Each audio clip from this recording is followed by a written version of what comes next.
संतोष देशमुख यांचे लिंग कापले, याचबरोबर त्यांचे डोळे देखील जाळले आहे। खरंच असा प्रकार घडला आहे का, तेच आपण ह्या पुढील व्हिडिओच्या माध्यमातून जाणून घेऊ। तर नमस्कार मंडळी, तुम्हा सर्वांचे गावगाडा ह्या लोकप्रिय चॅनलवर स्वागत आहे।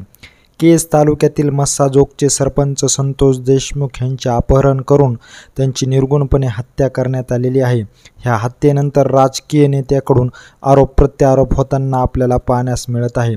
संतोष देशमुख यांचे लिंग छाटले, ह्याचबरोबर त्यांनी पाणी मागितल्याच्या नंतर त्यांना लघवी पाजण्यात आली, ह्याचबरोबर त्यांचे डोळे देखील जाळण्यात आले, असा आरोप आता विरोधकांकडून केला जात आहे। संतोष देशमुख यांचा पोस्टमार्टम रिपोर्ट समोर आला। त्या पोस्टमार्टम रिपोर्टमध्ये अशोक थोरात यांनी संतोष देशमुख यांच्या लिंग कापणे, डोळे जाळणे याला दुजोरा दिल्याचे आपल्याला पाहण्यास मिळालेले आहे। संतोष देशमुख यांची निर्गुणपणे हत्या केल्याचे या रिपोर्टमध्ये सांगण्यात आलेले आहे।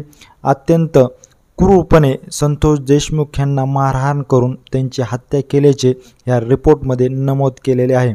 मात्र त्यांचे लिंग कापणे व डोळे जाळणे ह्याला मात्र दुजोरा दिल्याचे आपल्याला या पोस्टमार्टम रिपोर्टमध्ये पाहण्यास मिळत आहे। संतोष देशमुख यांना निर्गुणपणे मारहाण केल्यामुळे महाराष्ट्रामध्ये त्यांची हळहळ व्यक्त केली जात असून ह्या हत्ये प्रकरणातील सर्व आरोपींना फाशीची शिक्षा देण्यात यावी अशी मागणी देखील केली जात आहे। परंतु ह्यातील काही आरोपींना मात्र राजकीय वरद हस्ता असल्यामुळे या प्रकरणापासून दुजोरा मिळत असल्याचे देखील पाहण्यास मिळत आहे। एकंदरीत ह्या सर्व घडामोडीविषयी नेमकं तुम्हाला काय वाटतंय हे आम्हाला आमच्या कमेंट बॉक्समध्ये नक्की कळवा।